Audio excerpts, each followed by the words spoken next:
Hello, welcome to another episode of Talking Trisomy, brought to you by Soft. My name's Nick Holladay. I'll be the host, and today I'm excited. We have the Farmer family joining us. Now, we're gonna introduce everybody in the Farmer family, and then we'll have Colton and Kailey. We'll get into the storytelling and the evolution of all things about Trisomy 13. So again, talking Trisomy today with the Farmer family. So hello, Colton. Colton, you're on the road. Tell us, say hi, and then Kailey, if you want to introduce everybody there at the house. How's it going, Colton? Now, Colton, you're driving around. Tell us where you guys live. Where do you guys, general, let's not give away any addresses. Right now we're in Georgia, on the road working. I'm about 15 miles away from the house right now, but yeah, we're right now in Georgia. Awesome. Summertime in Georgia. I know that weather's heating up and everything. So, Kailey, now that you're there at the house with the three girls, say hello and introduce. Why don't they take their turn to introduce each other? Yes. Hello, we are the Farmer Girls. And this is I'm Maddie. Maddie. She's 12. And this is Izzy. Everybody say hi. And this is Emma. And she's 13. So we've got three girls. Colton and I were just talking offline. I have two daughters and then a son. And so, Colton, you're outnumbered. I know you had a Father's Day here recently, so hopefully they showed you some good presents or times, or I don't know. Hopefully it was a good time, but what a wonderful family, Emma, Maddie, and Izzy. Thank you for joining with us. And we're going to be talking about your family and all those many things. Because I had a sister with trisomy 18, Emma or Maddie, do you want to say anything? Like, what is your favorite not memory. What is your well, you could talk about a memory, some vacation, or what's your favorite thing about your sister? Ooh. Maddie, you go first. Probably when she laughs and smiles and just when she's happy because it feels like she lights up the room. Thank you. So it definitely lights Emma. up the room. Emma. Follow it. Probably when she's sassy because When she's sassy. it's really funny. Yeah. When you're sassy.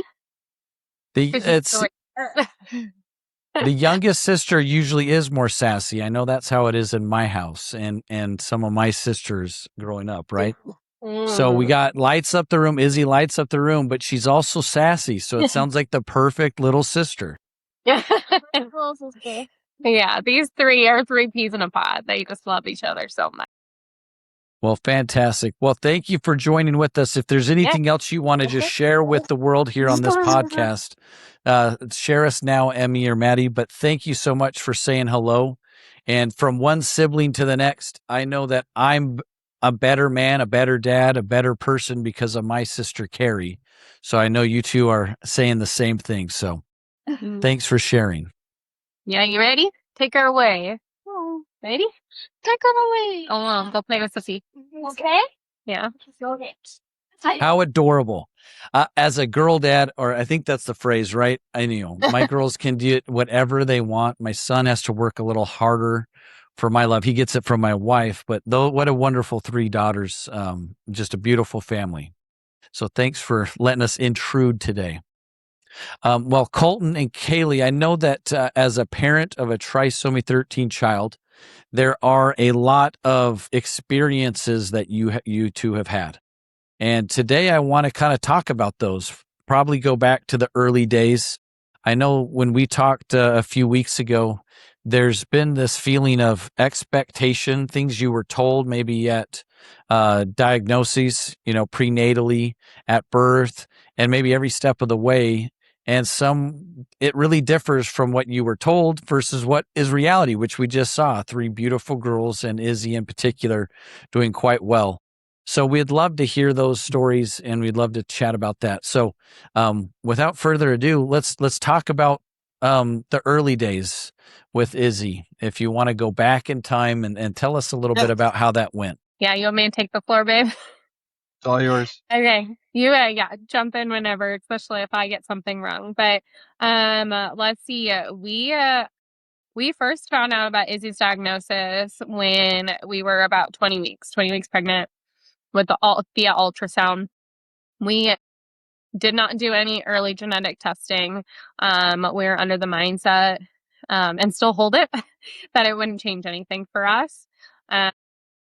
Way that we found out her diagnosis, gosh, it feels a little bit like a movie at this point, rather than what we lived through. But it was our third child, so I actually took Emma and Maddie with me to the ultrasound and my mother-in-law, and we were all in the room together, very, very excited. I think you were working out of town, and that's why it wasn't all of us. But it was the longest ultrasound that I had ever had. And at this point, she had just turned 6 and Maddie was 4. And kind of started to get the idea that there was something wrong based on the ultrasound tech's lack of any vocalization, just dead silence in that room. And then she said that she was going to go get the physician, which is obviously, not typical, although we were seeing an MFM because of just my previous history and not because of my age. I was 27. So the MFM came in and actually asked Emma and Maddie to go into the bathroom, which was not a great it's just not a great call as far as, where ideally you would like to hear this news, right? And so they went in the restroom, which was attached to the ultrasound room. And she laid on me the presumed diagnosis and kind of went through the systems and what was wrong. And that was the first time we'd ever heard of Patau syndrome or trisomy 13. It was actually said there in that room. And then alluded to right off the bat that people in our position would pursue termination. And then we were immediately scheduled for an amniocentesis without any real information to try to grapple with or understand. And then, as you can imagine, the car ride home from there was pretty fear-filled, and little kids not really understanding, and my husband and I just kind of going back and forth on not even having access to a second to even Google things at that point. And so that was pretty brutal. And then what followed was us really kind of trying to dig our heels in and figure out what exactly this meant for our daughter. Yeah. So the news, I mean, when you go in with this celebratory feeling, third time you've been through this, and then there's that pause, and that tech, and that's very common, right? I mean, I know that there's probably limits to what they could say or do, but there's still this indicators of this isn't trending towards great news. So Yeah. Sorry to hear that. I appreciate you sharing that tender moment. I know with Colton probably on the road, it made it even harder because then you guys are probably texting and calling and all of those things. But at this point in time, that's normal. So not normal, but this is common. What I've interviewed people, right? I would agree with And that. The physician's response was pretty normal from what we've heard and understood. The inclination to say that this is cause for termination. I will say that I think in that room, and I think what I told Colton was that we were not interested in that discussion at all. We drew a hard line right there and then. It doesn't mean that boundary wasn't crossed continuously, but we did. I did feel like we vocalized, our beliefs right there and then as far as the sanctity of life, inherent value of life, of our child. So, yeah. then looking for information at that point based on that decision already almost being pre-made. Now it's what other information, and that's where you were kind of referencing maybe limitations on what else. Tell me the year again of that. So 7 years. Yeah. I can do my math. That was before 2020. 2018, 2019. 2019. Yeah. She was born in 2019. So this would have been December 2018. We actually just purchased our dream house. We were only a couple days settling into it. We had this whole idea of what life would look like on a hobby farm and how we were going to raise free range children. And then we got hit 20 days after we moved in with the news, that kind of changed all of the trajectory of our life. And there was a lot of faith testing moments within those couple of weeks after diagnosis, I think. And the pursuit of more information when information is very bleak. That's tough. I mean, so you already were going through like monumental changes, changing addresses across these states, right? Having this vision change. And so now you're looking for information. And well, this is before 2025, where there was definitely a different, diagnosis template that was out there. This and what what I'm anxious for, and why we're making these podcasts is for people to understand that these stories. We hope the practice and the narrative is changing as far as based on recent articles and reports and ongoing studies that, these children with intervention or with a little bit of medical opportunities, and basically every child can have a different scenario. And that's what we're going to talk about, the expectations versus reality. And every child, whether it's trisomy 13, 18, or not a chromosome disorder, every child's unique. So we need to treat children individually. And that's what I hope that this podcast can convey, is that we hope that that's the case. So let's keep going forward. So you received the diagnosis. You're now searching for information. What is going on? Where did you turn to? How did you get, what happened next? So we really looked at, because where we were was a more rural hospital, I would say. And we looked at a larger children's hospital that was in closer proximity to where we were located. And we did find that they said online that it was a diagnosis that they treated, trisomy 13 and 18. So we put a call in, explained situation, transferred records, so that they would have like kind of a comprehensive understanding of where we were at. And we hope to get further testing. At this point, we had not even done the NIPT screening. And so thereafter, at the local hospital, we met with a genetic counselor, and we decided ourselves to decline the amniocentesis. We had a care conference, and we had found that children with rare trisomies and kind of who are more fragile due to genetics have a higher percentage of miscarriage due to the invasion or invasive nature of the amniocentesis. So we kind of laid that on the physician because that's not something we were told. And at that point, the physician's response was, "Oh, I had no idea either." And we weren't willing to risk her. Just for that diagnostic information. Go ahead, Annie. Yeah, and I think the physician was saying that the odds were so low that it was worth getting the information, but our perspective was that if the odds were already against us, we were trying to give Isabel the best chance. You know what I mean? So it was something that we weren't willing, even if it was a 10% chance that okay, you could get a complication out of that, we decided to go against it. Yeah. Yeah, and the genetic counselor didn't really have any information for us. I mean, at this point, we were, running under the presumption because of, some of the differences they found on the ultrasound. And so running under the presumption that it was more than likely trisomy 13 or 18, but the genetic counselor, what we heard redundantly, which is not unique to our family, is that these disorders are lethal. They're incompatible with life. She wouldn't survive outside of utero. She wouldn't make it till birth. And so I think this is like very redundant rhetoric that a lot of our families are told. And so that is kind of a repetition in our story. And her story is we kept on hearing these same exact one-liners of doom and gloom.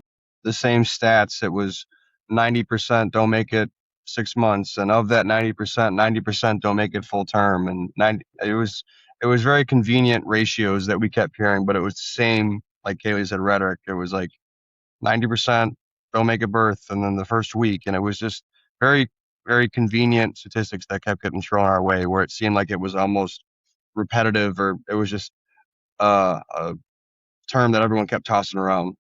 Yeah, it's like textbook, like their response was, I think, probably in their med textbook. Like the excerpt is everybody just kept on reiterating it, and it's almost like they had it memorized.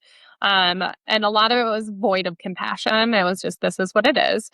And although once we had picked her name, spoke it quite often and told the physicians this is her name, but again and again, she was referred to as a fetus rather than her name and, the pursuit and desire for life that we had for our child.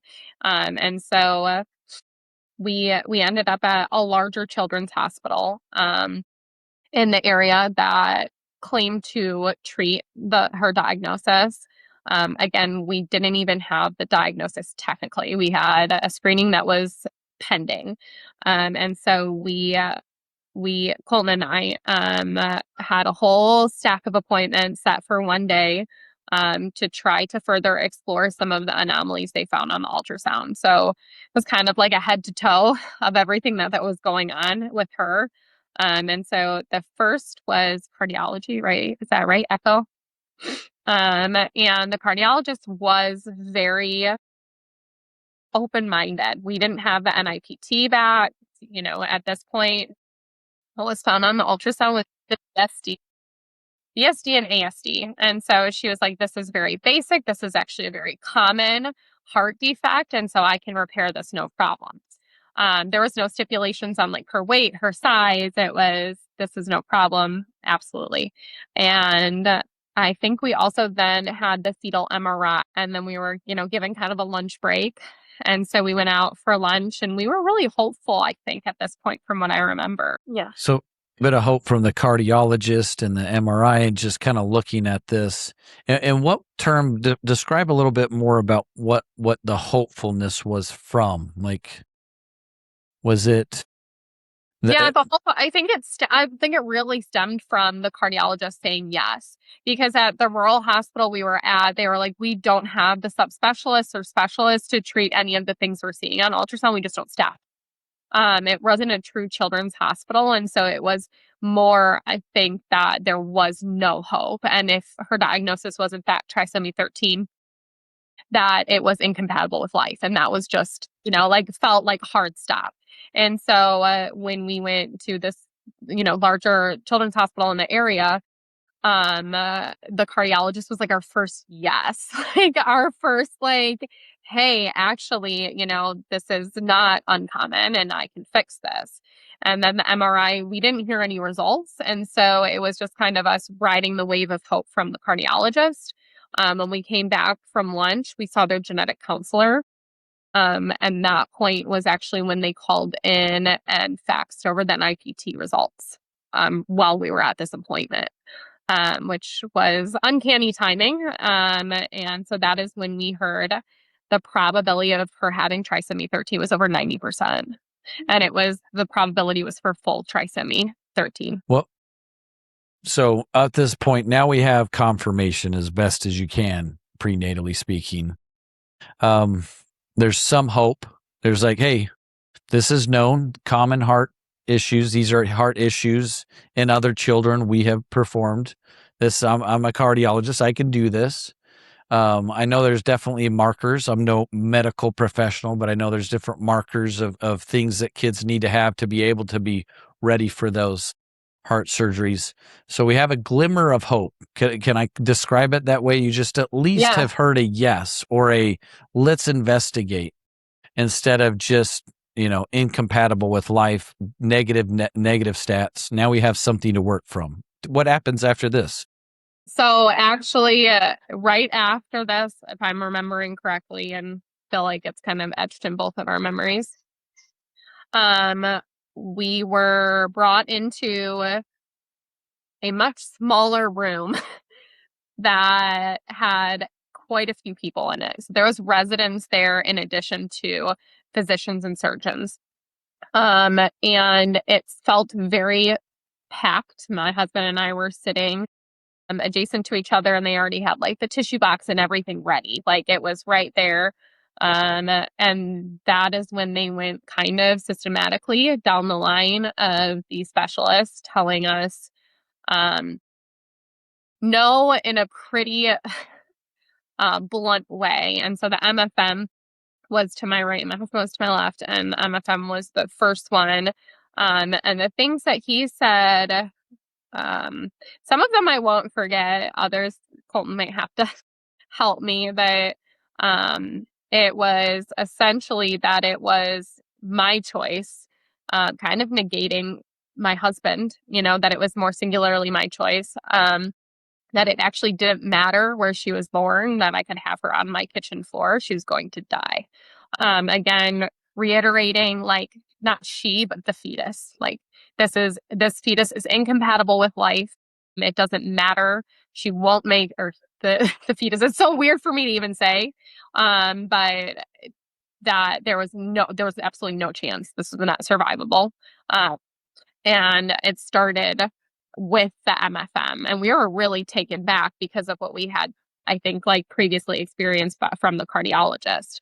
And he really painted the picture that I should save my body for future children, that it wasn't worth risking. And I asked if there was a better chance. My husband asked if there was a better chance if we had her via C-section.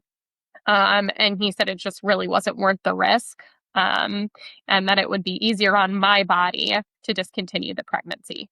It's not, I feel like the word abortion is never really used, and we were right around 20, I want to say 25 or 26 weeks at this point.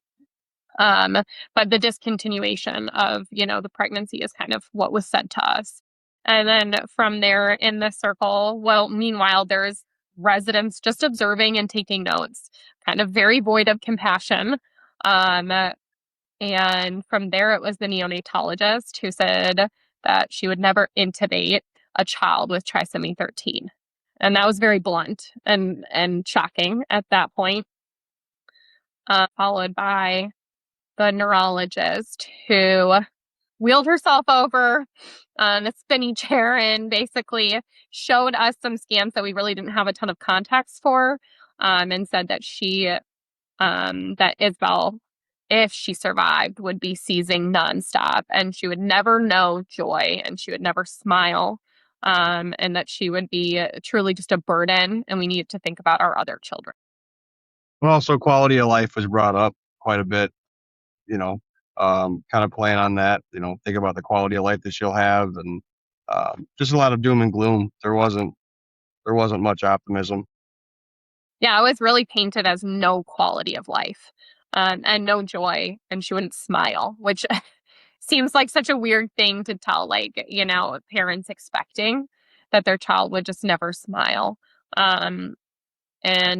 And so that was kind of like just systematically done down the line. And there wasn't really like, I think that we tried, to hold our ground, but at this point we're so new into like the medical world of like, I remember we were walking out to the parking lot just feeling broken, and both like, can they do this? Like, was like, I felt like that was can they truly just say that this child's life is not worth saving?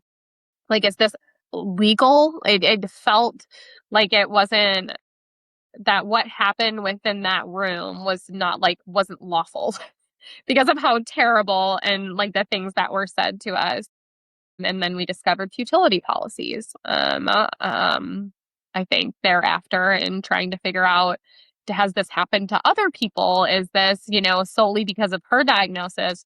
Or does this happen in other, cases of children with rare diagnoses? Yeah, I mean, that's just tragic for the both of you, and I feel so bad. Having never had to sit in that room, but having heard these stories, my own parents' story and so on, especially prenatally speaking here in the last 20, 30 years, that these parents, this story isn't uncommon, and that's the sad part.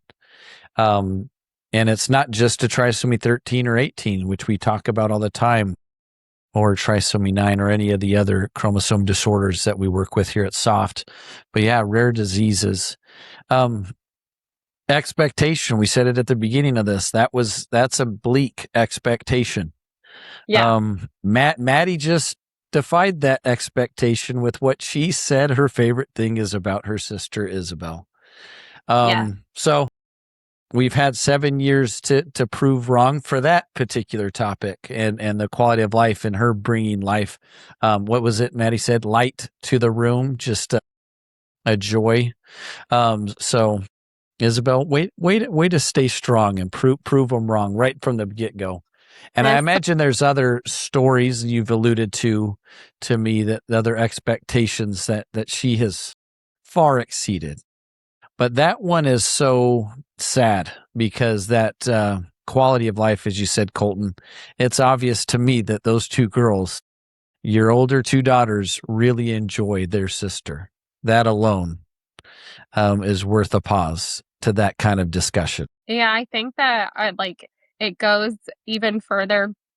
I think the medical institutions and even culturally, that I think we have talked about this previously, have this mentality of the hierarchy of cognition, where somebody's value is based on their intellect rather than like a person having intrinsic value, or the fact that when we love each other and serve each other, we don't need something in return all the time. And sometimes that's enough. And so this idea that you're given autonomy over decision making, when it feels like it's for us, it felt like it was being ripped from us.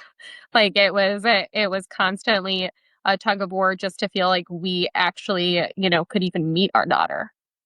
And it was thereafter at that meeting that we decided that we were going to start fact checking and making sure that there was no children in existence, because one child, I think, would have been enough for us to hope. And so we were told that there was no children alive with full trisomy 13. Which this is 2019, 2018. Yeah. Yeah. That's the same words my mother was told in 1977, right? That's what we're fighting, is the lack of information. And that's what I hope can change. Yeah. So keep going. Sorry, Kailey. No. The internet provides that, right? That's why I'm so thankful for the families that we found through Facebook. It was a Facebook group. I can't remember if you found it, babe, or if I found it. We were both just dug in. And for us, the hope ended up being, another hospital out of state. And that hospital was doing interventions, and we found families and children who, one child that was 18 at the time, who had full trisomy 13, and from outward appearances seemed so joyful, so happy. And so that's when we decided that at the very minimum we would go out there for an evaluation. And so that's, I guess, when we started the transfer process again of medical records and everything. But just to find this group and even talk to the local rural hospital that we kind of ended up back at and say, what about all these kids? Oh, that must not be full trisomy. That must be partial. That must be mosaic. That's not full trisomy. Nope, it is. And it's all of it. It's all of it. It's across the board. It's happening. These kids do make it. And what was that like, finding those groups? I know I'm not the biggest social media guru, even though I'm in digital marketing, but this one thing that I do know is social media is good at connecting families with children with rare diseases, and that is a blessing, because you are definitely not the first person that said, man, there was joy when I found someone else. Whether it be a year old, or like you said, an 18-year-old, or any sort of vision of a future in a picture or a thought, or just a fellow mom or dad saying, hey, we've been there. What did that feel like, bringing that support from others? Colton, if you don't mind answering that one, I didn't direct it to any of you, but I'll do that. Here to you. Yeah, I mean, I think that it's, to answer that question, I'll go a little bit further back. I think it's worth noting that from the rip, me and Kailey, we had always mentioned or talked about the fact that regardless of if there was a diagnosis or a condition that our child had, we would always fight. Kaylee's younger brother has autism. He was a big part of our relationship when we were dating, going to Special Olympics, and we'd always brought that up. Whatever it may be, we were always going to fight. So I think that each conversation that we had, we talked obviously nonstop about what we were finding out and everything that we were hearing, but it was never we didn't doubt. It was more so like what's next and who's next. Like this person didn't say the right thing, we're gonna move on to the next. Yeah. So I would say that finding a Facebook group where there's kids that are 7, 8, 9, 10 at the oldest, I think 24. I can't remember the exact, but it was like, okay, well, there's a chink in the armor. Like what they're saying isn't true. So it enabled us to dive even deeper and gave us a little bit of gas in the tank to keep rolling. Like Yeah. at no point did we have a conversation, even a sidebar of like, all right, like waiting for the other person to say, hey, what are you thinking? Like, like it was always what's next and who's next. Like who else are we going to talk to? Where else are we going to go? And just diving in. So the Facebook group was huge just to see that other families had fought the battle and we're still fighting it. But yeah. What other experiences, prenatally speaking, would you like to share? I also want to start thinking about kind of changing that expectation of quality of life. I've had a chance to video chat you guys a couple of times now, and your quality of life looks pretty good. Different than other families, but good. So anyway, I want to get into that here in a minute, but is there anything else prenatally leading up to birth? Anything there that would be important to share with the world and other families? Yeah, I think we talked about if hospital did it well, we would say the hospital. And I think it's really important to affirm the people who did it really well. And so when we did end up transferring, it was to Omaha, Nebraska, and it was a completely different experience.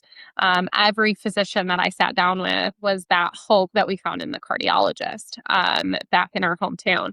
And so every physician that we sat with was like, I can repair this, I can fix this, right? The things that were were unsustainable, like her heart repair that needed to happen. And so when I talked to the cardiothoracic surgeon, the famous Dr. Hamill, I think he's very famous in our groups, right? He is famous amongst our groups, yes. Yeah. And so very humble man. And he sat across the table when I think we were very broken at this point because of all the no's, right? It just is such a lack of hope. And he told me, every living thing has a desire to live, and who am I to impede that? Who am I to stand in the way of that? And so that was just kind of this awe moment of, clarity too, of just like, okay, they're not just saying yes, they really mean it. Like he really authentically, he said, give me a 5-pound child and I'll repair her. I just need her a certain weight. And so that meeting just looked completely different from the previous meetings that we had at 2 different hospitals.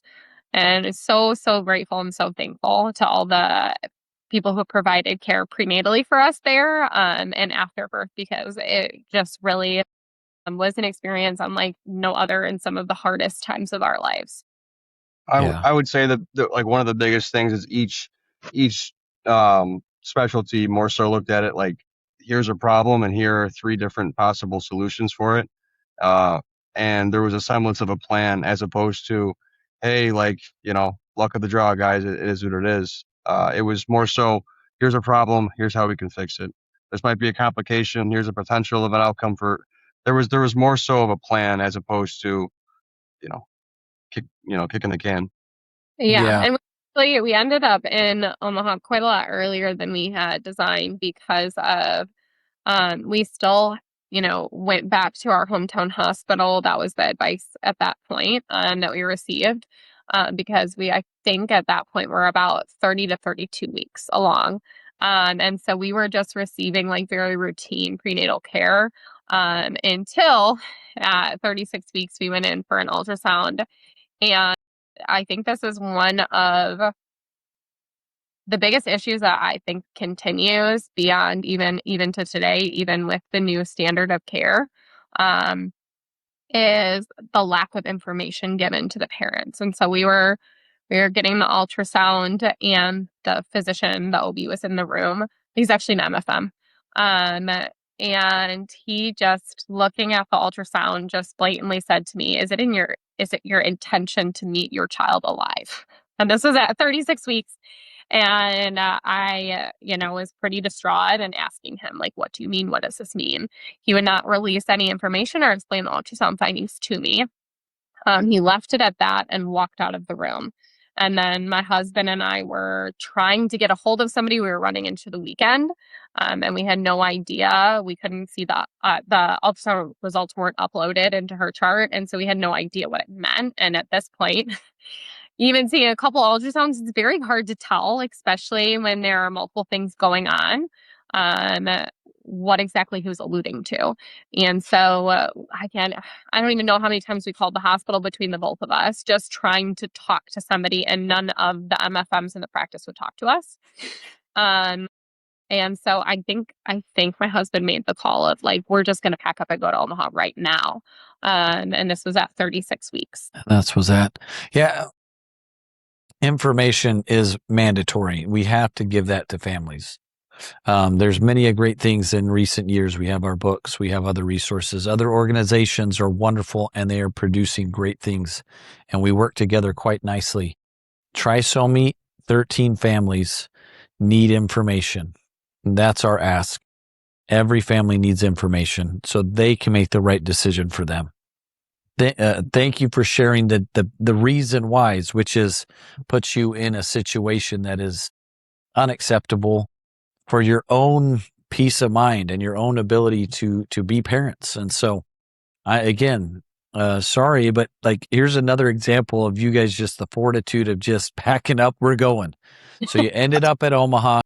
You met their care team. You met Dr. Hamill, who's been on our podcast and comes to soft conferences. So we love Dr. Hamill.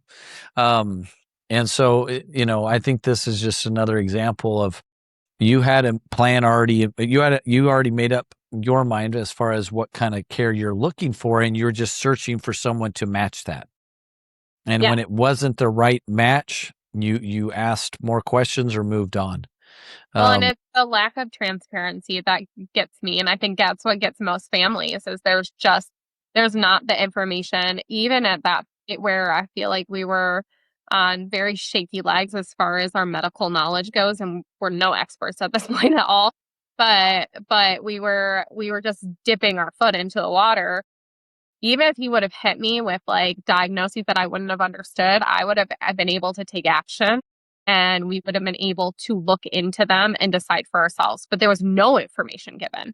And so when we decided to go to Omaha, it was, I think, 6 days later that we went into full labor and birth because of what he saw on the ultrasound.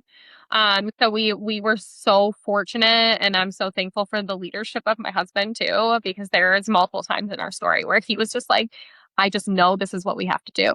And that was actually quite life-saving in multiple events. And so very thankful to that, but also thankful there was so many physicians in Omaha, nurses, respiratory therapists, that taught us so much.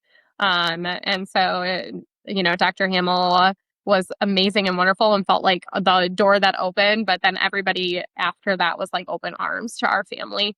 And a really unique experience in comparison to most. Colton, do you want to add to that? I mean, kudos to you, Colton. I do believe strongly in parent intuition. I think between a medical team and their knowledge, but a parent having that intuition, a mother has literally shared life with that child, a father likewise. It is something, we'll just leave it at something. It is something that's important to us here at Soft, that parents can be involved quite immensely with information to make that. Colton, you said, pack up, we're going. Isabel's delivered there in Omaha, is that right? So in Nebraska, along the Missouri there. So, and then you guys, how long were you there until you headed back home? What happened after that? Oh, after birth. So we experienced what some other parents have said is common in our community, which is polyhydramnios. immense amount of fluid retention. So she stopped swallowing the amniotic fluid. That's what put us into early labor. And so that is, that instinct or whatever, he just knew.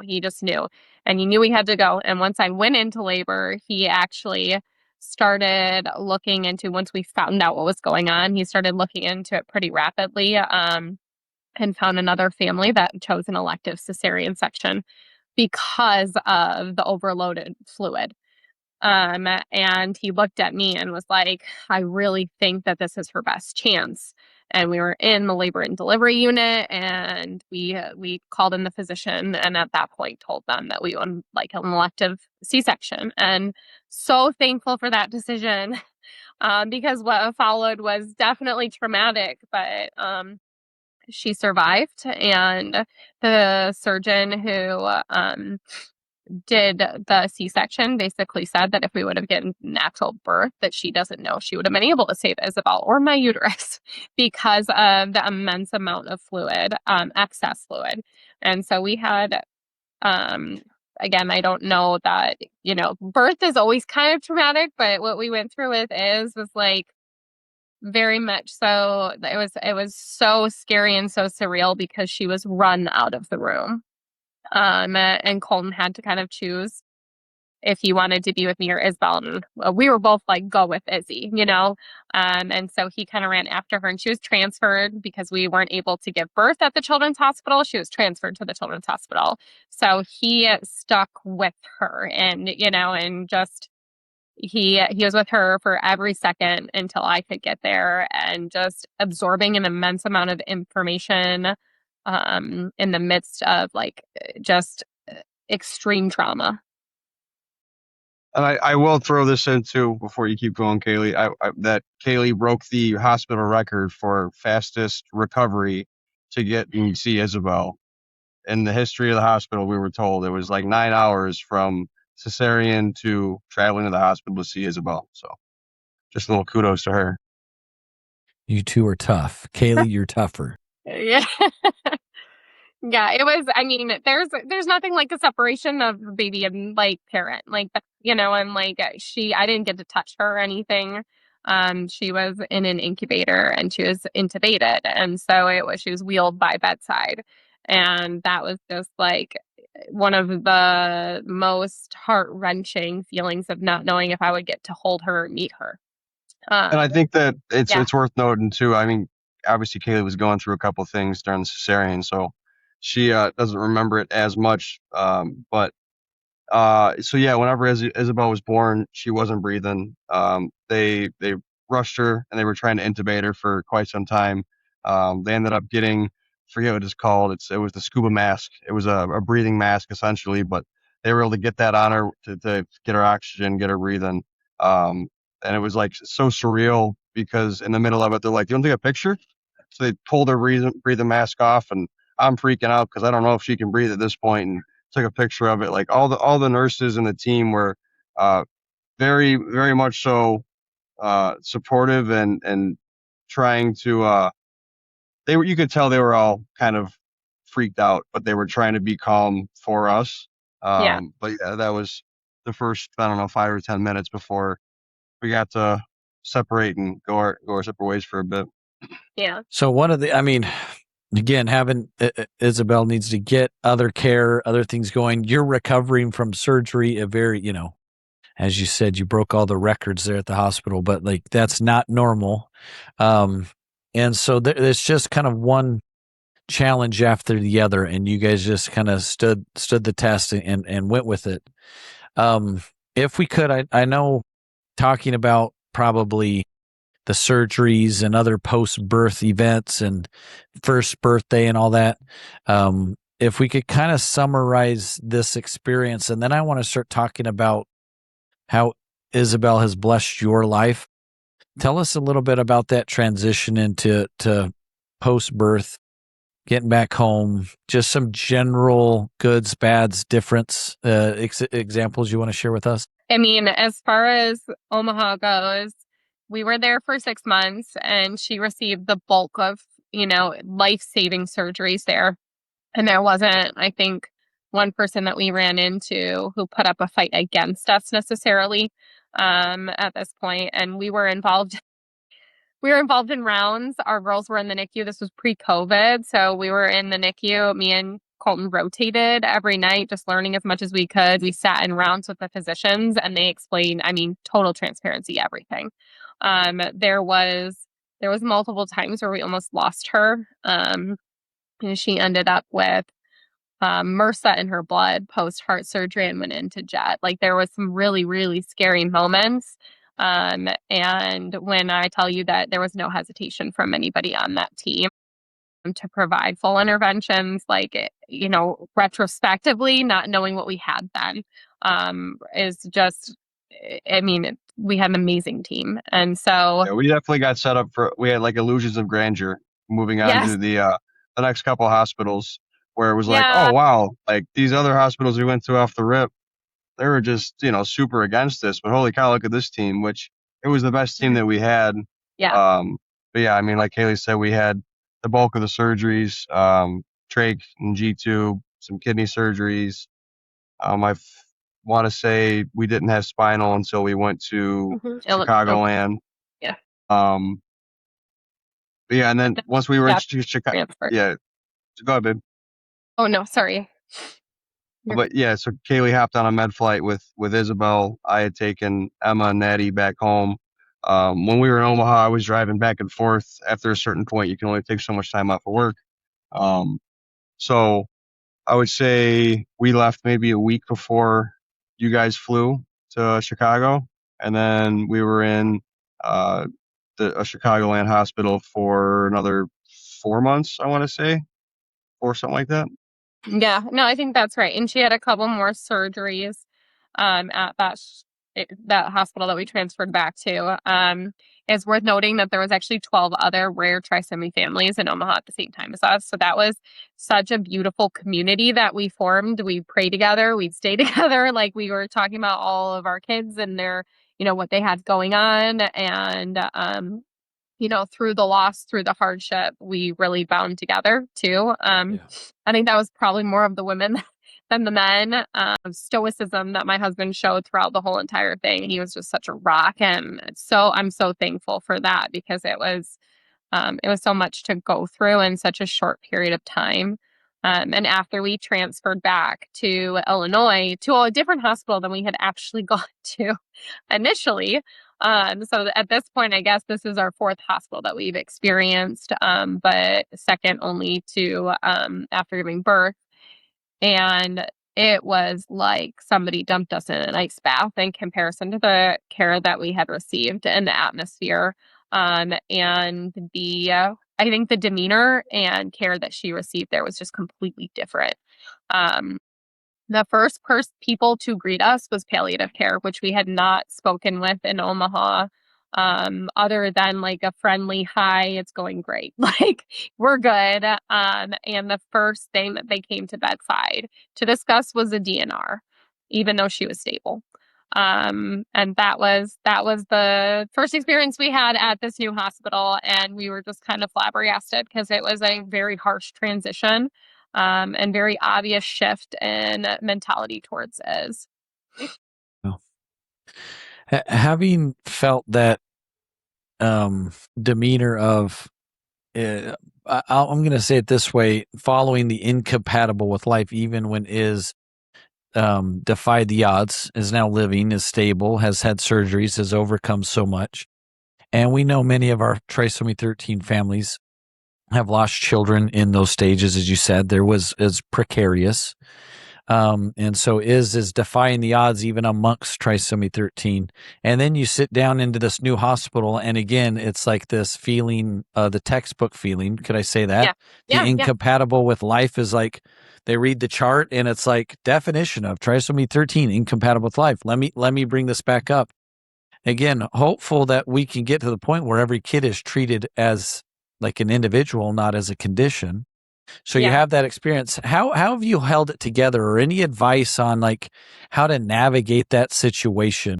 If you were to go back in time, I know there's a fine line between holding your ground with politeness and then also holding your ground. How would you suggest to yourself, if you went back in time or to the next family, how have you sustained getting Iz the care she needs through that? I That's would a loaded say question, by the way. Go ahead. no. I Colt. would say if I could give advice to us prior, it would be standing your ground and not being afraid to ask a question that you might get eye rolls to. Understanding that when you really break it down, you're the client and that hospital's working for you, and that you do have say in care. You might not be performing a surgery or ordering a med, but you do have the end all be all say, and realizing that um, to be ready for arguments, but also to not become so jaded where you get a new nurse or a new specialist that you haven't seen and automatically looking for a fight, because every hospital that we've been to, we've had really good people that we worked with, and we've had some people that we would care not to see again, and that's across the board. So I think the biggest barometer for whenever we would go to a different hospital, whether it be an ER or transferring, the people that treated Izzy like she was a child who had some challenges that we had to overcome, as opposed to the hot topic where, oh my gosh, we have a trisomy kid here. You could almost see it in people's eyes. So always kind of being ready to stand your ground, but not looking for a fight. Yeah, Yeah, I and I would say, appreciate that. like, foundationally, like, we clung to what we believed, and we believed that our child was worthy. Like, we believed that she was worthy of intervention. We're Christians, so we held to, like, what God says, like, which truly, these physicians talking about who or what she would be able to do, some of those things were like that. Only God knows that. Like, only He can, see into the future and tell us if or what makes a life worthy. Yeah. And so that was something, our faith, I think that we clung to it. And if I had to go back, yeah, I wish I would have found my footing sooner, and realizing the physicians are not the end all be all. They're not, at the end of the day, you can go find you can find another doctor, you can find another hospital, and somebody who's willing to serve your child in a way that they deserve. Yeah. I appreciate that. I love the advice. Let's talk about real quick. You had Maddie and Emma, so you're not new to parenting. How did Isabel coming home those early years, let's say the first couple of years, how does that change you as a parent or even as a person?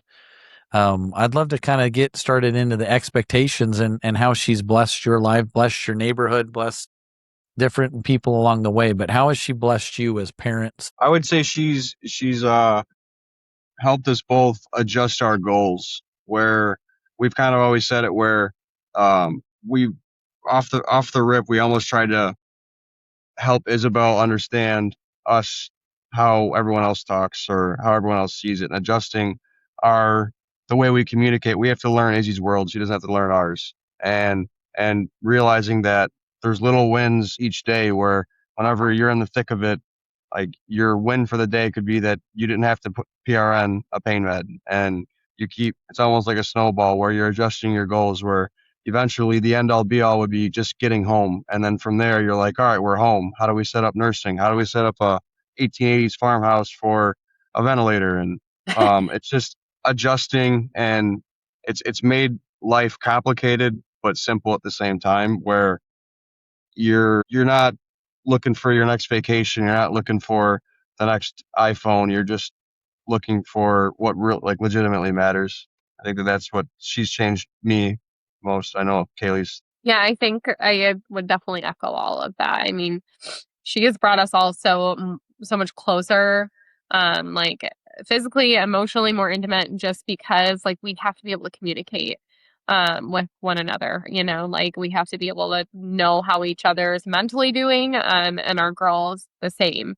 And you know, through everything, the small stuff becomes the big stuff, right? And the small moments in life where a lot of people would look over or look past become, like, when Izzy, this is such a perfect depiction, when Izzy was little, before she got her cochlear implants, um, she wouldn't smile as often. There were some underlying things going on that we discovered later. But it was kind of a rarity. And so sometimes it would be like once a month or once every couple weeks.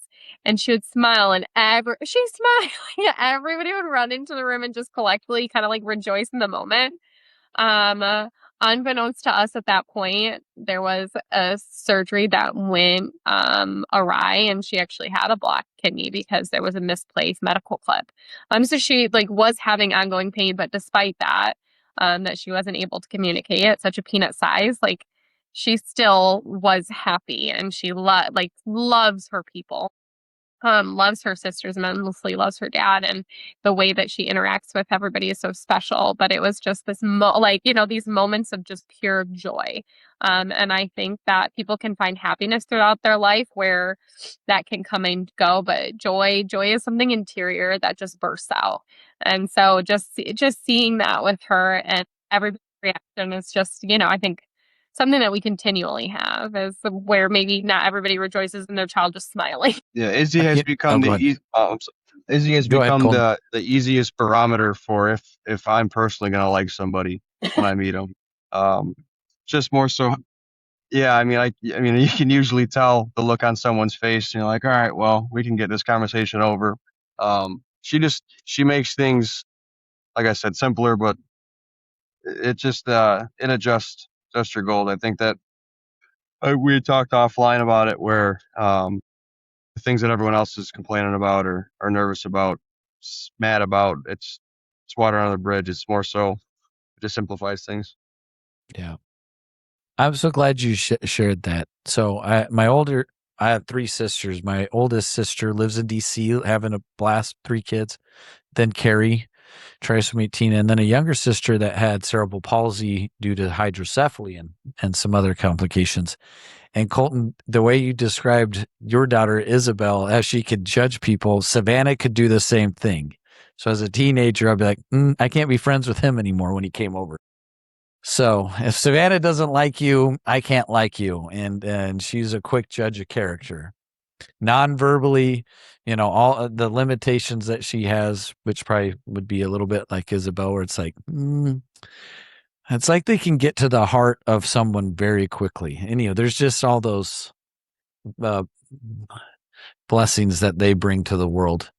You've talked about hope a little bit, when doctors would just talk about a plan or options or ideas or be creative, there was hope.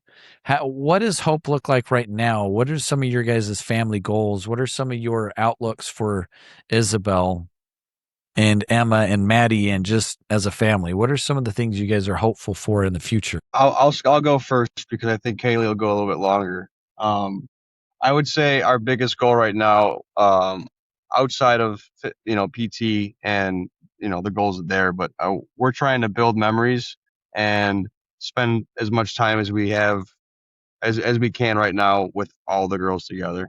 I think we're finally past the point of in 6 months we'll have this surgery, and after this one heals up we'll go to the next one, or trying to iron out a lot of the details at this point where I don't have any wood in my truck to knock on, but I feel like we're past the bulk of the medical journey. So it's more so about getting the most quality of life that we can. Love that. Kailey? Yeah, I think gosh, your standard of quality of life sure gets like challenged of what exactly does that mean, but yeah, our goals I think at this point are like really authentically enjoying each other. Like we're very intentional, or we try to be, about time.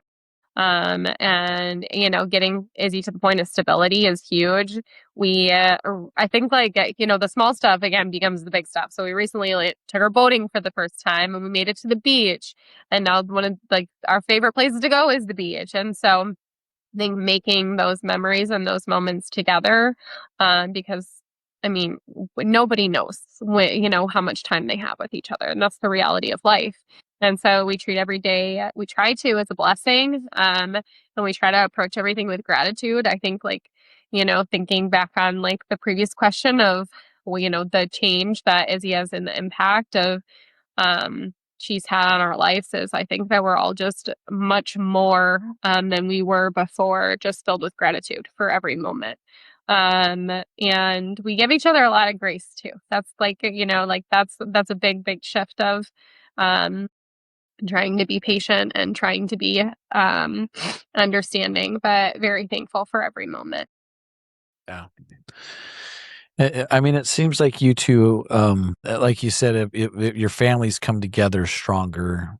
These challenges, these obstacles, they put perspective in your life. I know sometimes, sadly, the perception is that a child with medical complexities is going to add a stress, and it does, right? Like I imagine we all shake our head, yes. But when it comes to, at least in my home, I noticed that we were able to overcome the little things easier. So I wanted to ask you guys, because sometimes the perception, or I mean, sometimes I've heard parents say medical professionals or genetic counselors have kind of used like this could put a real strain on your relationship as a couple. And life does that. I don't feel it's right that we put it on this unborn child or this child with medical complexities when those things happen already. Can you guys explain a little bit about, how you find your ways together through the hard times? I mean, you're echoing something that I think we really have talked about a lot recently because we've been asked to like join in some medical studies, and it always irritates me. And I always write back of like, these questions are wrong. Like the depiction that you're already drawing, the premise is flawed. You're already asking about caregiver burden. Like, and this is running under the assumption that we feel burdened. And it's not to like negate what you said. Like, yeah, every child is complicated though. Like every child that you have has different needs, and sometimes it's more compatible with your personality and sometimes it's not. But I think that's like, learning to like change a circuit on a ventilator and like suction and like draw up G-tube meds. It's like, okay, you learned how to cook a recipe. This is just another thing, like, that's becomes part of your day. It doesn't have to be like this, like scary, daunting, like complex, um, when you hear physicians like talk about like ventilator dependence and tracheostomies, it sounds scary. And I'm so thankful for the people who really put it in a way that wasn't so intimidating to us, because it's just, you'll have to tell him. My husband had an encounter with somebody who was like, oh my gosh, she's going to get a trach, right? Because this is part of it, right? This is the whole entire package of like the doom and gloom and scary and burden. But I remember what you told Jerry when we were talking about the tracheostomy. He has just a way of putting things that makes it so much lighter. Yeah, I remember it was like, oh, she's gonna need a tube to breathe, right? That was the reaction. And my husband says, well, when you go underwater, what do you use? Use a snorkel. Like, it's just like this like simple way of putting something so complex. Like it's just a different way to do things. But it doesn't mean like two things can be true. It can be hard and good. Like it doesn't have to, like, hard doesn't always mean bad. And just because something's hard doesn't mean it's a burden. Like Isabel's not a burden. She's a gift from God. Love that and appreciate that. If we could, you guys have been wonderful. I've got a couple things I'd love to do to like give advice. Colton, you talked about before standing your ground. Is there any particular questions or ways you would ask a question to help formulate the news that might be off-putting or unaware, or just like maybe it's abstract that the doctors talk to you? Like, do you have any specific suggestions on how to stand that ground or how to ask follow-up questions? Yeah, I mean, a handful of times where we would get pushback on whatever fix it may be, fill in the blank. We would ask, if you remove the diagnosis out of it, if you remove trisomy 13 in our case, which it could be, 18, not, whatever it may be. If you remove her diagnosis, what would you do? What would the fix be? If this was your daughter, what would the fix be? And we're kind of removing the stigma of trisomy 13, her diagnosis, and say, what is the problem? Her kidney has a block. How do you unblock that? And doing your best to separate yourself from all the nomenclature that people have heard. I like that. That's wonderful. Kailey, do you have any to follow up on that? The question was advice, right? Sorry. Yeah, like advice to stand your ground, like you were talking about before. So, like literally specific ways in Colton's example, I think is wonderful. Do you want to? No Yeah. pressure if you don't, but No, go ahead. that's okay. No, and I totally echo what he said. And also, which sounds so bizarre, is we had a couple of, like, I think standards and rules of when we would find a commonality amongst, other children living with trisomy 13, we would reference it to as physicians of like a study or what's commonly found. And the more you kind of start to echo their language, the more receptive. And I wish it wasn't that way. But our other rule was, as hard as it is, don't cry in rounds. Like when you're having these, the picture quickly changes from, talking about your child's health and what's the crisis right now to, oh, mom or dad is like tired and emotional, and it shifts focus, and it's really unfortunate, but it's a difficulty, right? It's hard because you're going through an immense amount. But if you can separate the two, it can have you can have so many more conversations that provide more clarity, even though it's very difficult to do. Love it. A couple more questions. What resources, relationships, or habits have helped you individually or your family the most? Like, is it some groups or books or anything that you would want to give advice to? Books for me, not as much. But the Trisomy groups that we're a part of, it's it's nice to be able to search X, Y, or Z and go back 4 years and find a post of someone that was struggling with something, or when it comes to nursing or insurance questions, or we've even been on a vacation and gotten a feed bag, just reaching out and saying, hey, I forgot to pack this, does anyone have anything? So I think that, and then when it comes to habits, I think that realizing that whoever in your household whoever's in your household is going to need help, and you're going to need help at some point. So at a certain point, all you're doing is trading, giving the next person 100%. There's times where you're both sleepless, and you're almost like, all right, who's more tired? You're gonna stay up, or you're gonna push this mat, or whatever it may be. So realizing that you're always gonna need help and have to give help. Love that. Yeah, it's a bit of a humbling experience. Because I don't think me and my husband are usually the type to like ask for help. And so we've really had to learn to communicate with one another. I think that, like, foundationally, I gravitate towards saying like the Bible, right? Like, has been for us a huge source of hope, because no matter what is to come, like, we have eternity that we look forward to with all of our kids. But that for us, throughout all this, standing on the foundation of what we believe in, and holding to that ground, and feeling as though that no matter what came next, that we could withstand it by the grace of God. Appreciate that. Thank you. If you could, here's another one for you. I love to hear what you do in your community. I know you guys have moved a couple of times. Is there anything in particular that you do as part of your community, or advice that you'd give that really helps families with medical, complex kids or trisomy kids? Something that stands out. I think just getting out, that was so hard for us for years. Of like just getting out of the house, and knowing that, like, whether you have to like push a G-tube med or suction, like, if somebody cares or somebody gives you a weird look, it's their problem, not yours. Like, you don't have to fix everybody else, but like shielding your child from people's reactions, like, it doesn't change anyone. It doesn't do anybody any good. And I think normalization of like seeing people who are different than you, like just being present. And we try to do a lot of stuff with the kids, and we're always together. We don't ever leave Iz behind. Don't ever leave her at home. Like, it's all of us or none of us. Like, we have a lot of fun Yeah. together. I think that the more frequently you go out, even if you're not involved with a group or necessarily anyone in particular, but I can think of just where we're at currently. We're in a small kind of downtown area, and we we can walk. Izzy loves going out on walks, the sunshine and the wind. So the more we go out, the more even our small community is less surprised when they see Izzy, and also realizing that people might not have the worst of intentions if they do a double take. And sometimes I don't like a triple take, but a double take I can understand.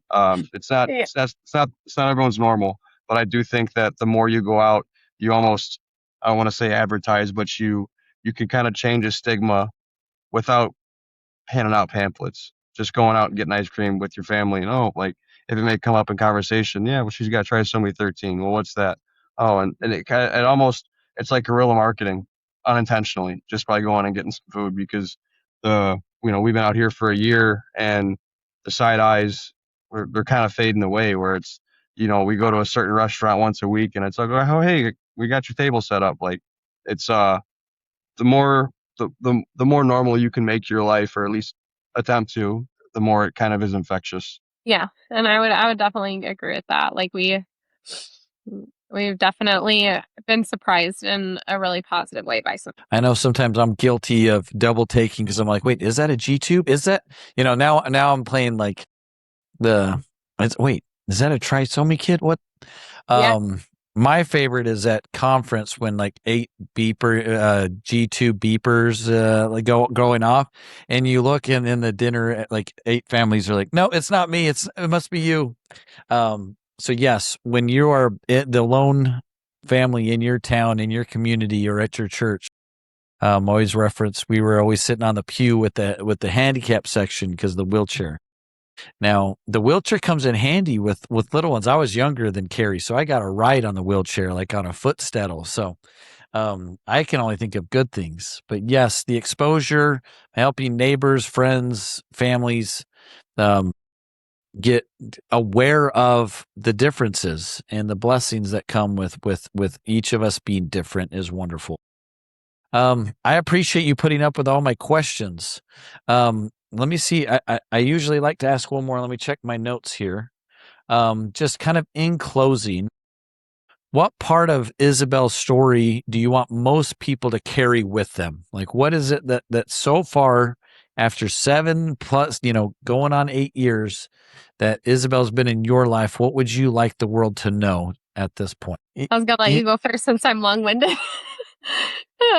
You want me to go Or first? we can always cut out the empty space, so it's good. It's fine. Yeah. Oh, yeah, that's true. Okay. That's hard to summarize, I think. Okay. If I wanted everyone to know something, like to carry with them, that's what the question was, right? Not just because somebody's different doesn't mean they're less than, and doesn't mean they're less worthy of your time, affection. Just because somebody can't tell you what's on their mind doesn't mean they're not incapable of communication. Izzy is the most nonverbal verbal child that I've met. And she does it so beautifully, so wonderfully, but that we're all deserving of love, like to be loved, to feel love, regardless of what mode of transport we use, our feet, our wheelchair. Like at the end of the day, if somebody's different than you, like it's a blessing to know people that are different than you. It's a blessing to have to get outside yourself, and realize that there's so much more to the world than what you have there in front of you, and that people, whether on the exterior or interior, have their struggles, and there is no life that escapes suffering.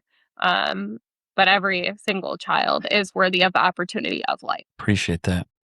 Colton? I would say the diagnosis and information that I thought would change my life and that was earth-shattering did change our lives, but for the better. There isn't a person that's involved with Isabel that isn't a better person than before they met her. Amen. Amen. I appreciate that, both of you. The quality of life question is not one for individuals to answer that haven't walked this path. And frankly, it should be in the hands of parents. And so I appreciate you. The Farmer family, you're quite amazing. You've traveled different parts of this country. You've been to a lot of different hospitals. You've seen good interactions, bad interactions. You've stood your ground. You've asked questions. You've sought for opportunities to help Isabel and to bring her smile and her joy that's infectious. Thank you, Maddie, for telling us that. To your house, to others' homes, to the world, to your community. And we are so grateful for that. Your story is important, and Isabel's life and purpose here is important, just like any other children that have faced this disorder, trisomy 13. And no matter if they lived minutes, hours, or passed prenatally, their value was important to their family. So I hope from the lesson that I hear from your story prenatally that we got into the weeds during is that families deserve information. We have books now. We have more reports. I am privy to know that there are going to be more studies, and more hospitals are doing more to provide standards of care and processes and policies and procedures.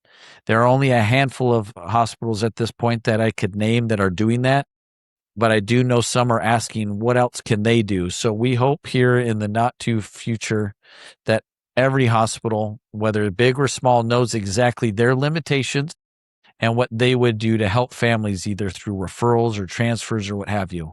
So we here, I hope I add my voice to the farmers that both Colton and Kailey deserved information at those moments. And that's what we hope the next families can get is timely information that they can understand so they can make decisions as parents with their medical team. So, Farmer family, thank you for sharing both the good and bad of of Isabel's story. We're so excited and grateful. She's 7. She's thriving. She's got 2 wonderful sisters. We hope we can circle back here probably in a few months to a year and get more of the post-birth story. But we are so appreciative of you, and you're taking time and sacrificing some time out of your day to tell such a wonderful story. So thank you. Colton and Kailey, thanks for joining us on Talking Trisomy. I got to say it the right way here. And that's where we talk all things trisomy. So this is Isabel's story. Trisomy 13, full, vibrant, 7-year-old Isabel. Thank you, guys. Thank you, Colton. Thank you, Kailey. Thank you, Maddie. Thank you, Emma. And thank you, Isabel. Yes. Thank you, Nick. Thank you.